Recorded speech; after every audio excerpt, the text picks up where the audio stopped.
So what can we do? All right. Well, luckily, we have Romans 1. Yeah. In Romans 1, that gives Christians the ability to identify the idol. Each one carves out some aspect of creation and elevates it to false absolutes. This is what we've gone over. A single, all-defining principle. This tendency to absolutize some part of creation is the source of all the isms. Writer and Christian philosopher Dewey Weird says. One part of the created order is treated as the whole. Mm-hmm. One piece of the puzzle is claimed to be the complete picture. Right. So you grab a hold of one piece and you say that's what everything is like. So it's either empiricism or rationalism or the imagination of the mind or whatever. And then you kind of run with it. Yeah. That's all there is. Yeah. And that's the main factor. Yeah. And people write books on that and have followings. So we kind of went over the kind of blind men and the elephant. This is the same way. And so we said that it's the person writing the story that can kind of give us the complete picture and say, look at these blind men trying to see the elephant as this whole. The elephant, what's the elephant like? Yeah. Well, he's only touching the tail, so the elephant is like a rope, right? So the same idea here. They take one piece of reality and then kind of make that the whole. Right. Is the idea, yeah. And for Christianity, though, however, it doesn't start with anything in creation. It begins with the transcendent creator. Therefore, it is not limited in scope. It does not have to reduce all of reality to a single set of categories. It does not see the trunk as just the tusk or the tail or the side of the elephant. It is a transcendent point of view that sees the whole elephant, the God's eye view that philosophers and mystics have always sought. So we're not trapped inside of our own minds.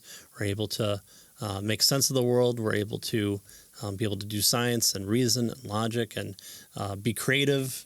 We're able to do all these kind of things that even to do economic viewpoints because of what a transcendent God creator does. All right. Well, so here's the issue then.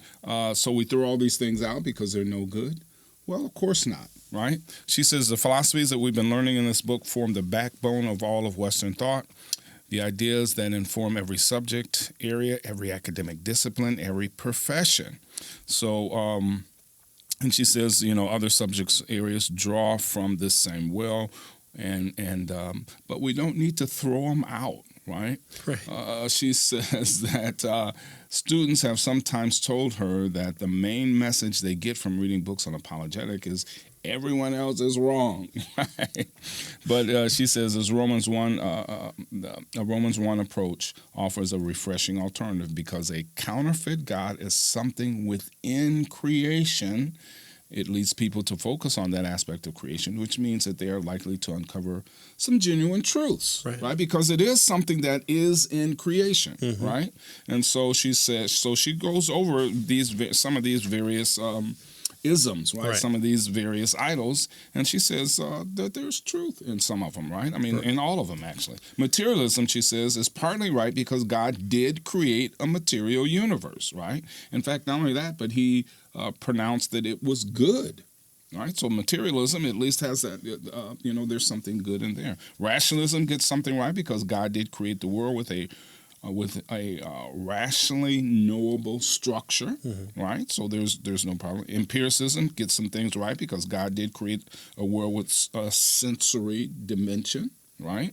And he equipped us with the five senses to function in his world so that we could carry out the commands with regard to the world that he gave us, right? Romanticism was right to oppose the Enlightenment worldviews that reduce humans to complex machines, and it was right to assert human freedom and creativity because we are made in the image of God, and Christians should be more committed than anyone else to supporting the creative arts, is what she says, right? So a biblical worldview enables Christians to approach every viewpoint with a free and respectable attitude, knowing that virtually every perspective offers something of value. Right. Yeah. It's one of the reasons why, as a presuppositionalist, you tend to most likely hear, well, how do you justify that? Right. Like, yes, you can do science. Yes, you can be rational. Yes, you can be moral. Even people who are not Christian can do all those things and be all those things. But what grounding, what justification do you have for that. So Right. that's it. So we're taking the puzzle box and we're putting all the pieces in, and Instead of just taking out one piece and saying this is the whole puzzle, right. right? And that's what 2 and 3 and 4 and the 5th principle does. Yeah. So in every age, Christians face the task of identifying what is good and true in the surrounding culture. The Christian church was born in the intellectual climate shaped by Greek philosophy.